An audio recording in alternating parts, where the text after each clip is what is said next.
Good morning, 7th class student. I hope student you all are fit and fine.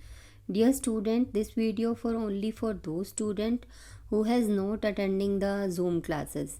So I request to all the students attend the Zoom class and continue the chapter on the Zoom.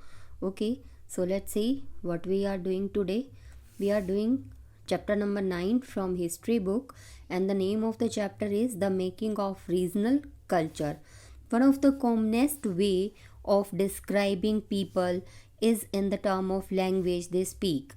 एक बहुत ही साधारण तरीका है लोगों को describe करने का, उनकी भाषा, जो वो भाषा बोलते हैं.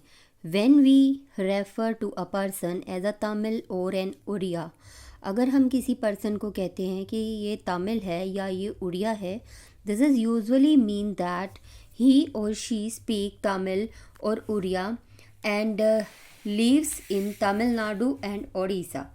We also tend to associate each region with distinctive food, kind of foods and clothes, poetry and dance, music and painting. हम लोगों को एसोसिएट कर सकते हैं, जोड़ सकते हैं कि प्रत्येक रीजन्स में से डिस्टिंक्टिव काइंड ऑफ फूड, यानी कि डिफरेंट टाइप ऑफ फूड की वजह से, क्लॉथ्स की वजह से, उनके वहाँ के कविताओं की वजह से, डांस और म्यूज़िक की वजह से, पेंटिंग्स की वजह से. Some time we take these identities for granted and assume that they have existed from time immemorial, and however the frontiers separating regions have evolved over time. तो यहाँ क्या है कि कई बार क्या होता है कि कुछ लोगों की आइडेंटिटीज़ होती हैं. आइडेंटिटीज़ मतलब पहचान, कि क्या पहचान है, उनकी जो पहचान है, उनकी जो कल्चर है वो हो जाता है. एंड कई बार क्या है, फ्रंटियर्स जो होते हैं वो सेपरेटिंग करते हैं रीजन को, क्षेत्रों को अलग अलग करते हैं ओवर अ टाइम, समय बीतने के साथ. स्टिल चेंजेस आते रहते हैं. Also what we are understand as regional culture today are often the product of complex processes in the intermixing of local tradition with ideas from other part of the subcontinent. As we will see, some tradition appear specific to the some region, others seem to be similar across region, and yet other derive from the older practices in a particular area but take a new form of in this region. अब ये क्या कहना चाह रहे हैं यहाँ पे कि कई बार हम क्या करते हैं, चीज़ों को इंटरमिक्सिंग कर देते हैं, यानी कि रिलीजन कल्चर जो हैं, अगर आज के देखें और ओल्डर देखें तो उनको आज इंटरमिक्स कर दिया गया है, लोकल ट्रेडिशन को इंटरमिक्स कर दिया गया है कई सब कॉन्टिनेंट में, यानी कि सब कॉन्टिनेंट उपमहाद्वीप के कई भागों में. एंड कह रहे कि अगर आप देखेंगे तो जो ट्रेडिशन है वो एक स्पेसिफिक रीजन में एक स्पेसिफिक ट्रेडिशन है, संस्कृति है, और दूसरी और सिमिलर रीज़न में कई बार ऐसा होता है कि ओल्डर चीज़ों को फॉलो किया जाता है बट न्यू फॉर्म में, उसको एक नए तरीके से फॉलो किया जाता है. So next is the Chera and the development of Malayalam. ये Chera that is a kingdom name and Malayalam यहाँ की भाषा थी. And let us begin by looking at an examples of the connection between language and reason. आइए देखते हैं कि एक एग्जाम्पल के द्वारा जिसमें लैंग्वेज और रीज़न के बीच में कनेक्शन है. The Chera kingdom of the Mahodayapuram was established in the 9th century in the south western part of the peninsula, यानी कि south western part of the peninsula. Peninsula is the area that surrounding from three side from water.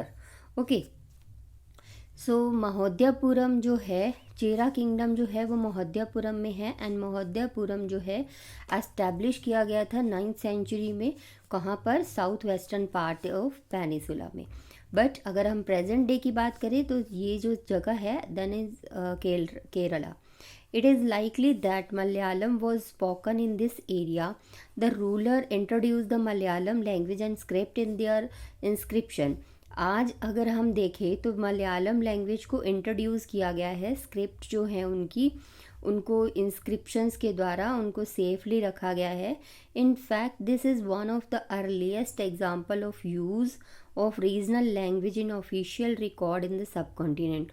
अगर हम देखें तो ये बहुत ही earliest example है, बहुत ही पुराना एग्जाम्पल है कि रीजनल लैंग्वेज को जो है ऑफिस उपयोग में, यानी कि जो सरकारी काम है उसमें उपयोग किया जाता है। Okay, next is at the same time the Chera also Drew upon संस्कृतिक ट्रेडिशन। और सेम टाइम पे जो चेरा है उसने सांस्कृतिक ट्रेडिशन यानी संस्कृत ट्रेडिशन में भी इसको बढ़ावा दिया है। And the temple theatre of the Kerala which is traced to this period borrowed story from the Sanskrit epics. अब यहाँ पर संस्कृत एपिक हैं, संस्कृत के महाकाव्य हैं, उनमें से बहुत सारी स्टोरीज़ इस टाइम पीरियड में ली गई और उन्हें मंदिर में दिखाया जाता था केरला के। The first literary work in the Malayalam dated to about the 12th century are directly indebted to Sanskrit. और जो इनका पहला काम था मलयालम में था, एंड आफ्टर 12th century इन्होंने ये सारी चीज़ें संस्कृत में कन्वर्ट कर दी। अब कह रहे हैं interestingly an of 14th century text the Lilatilakam dealing with the grammar and the poetic was composed in Maniparavalam literary diamond and coral, referring to the two language Sanskrit and the regional language।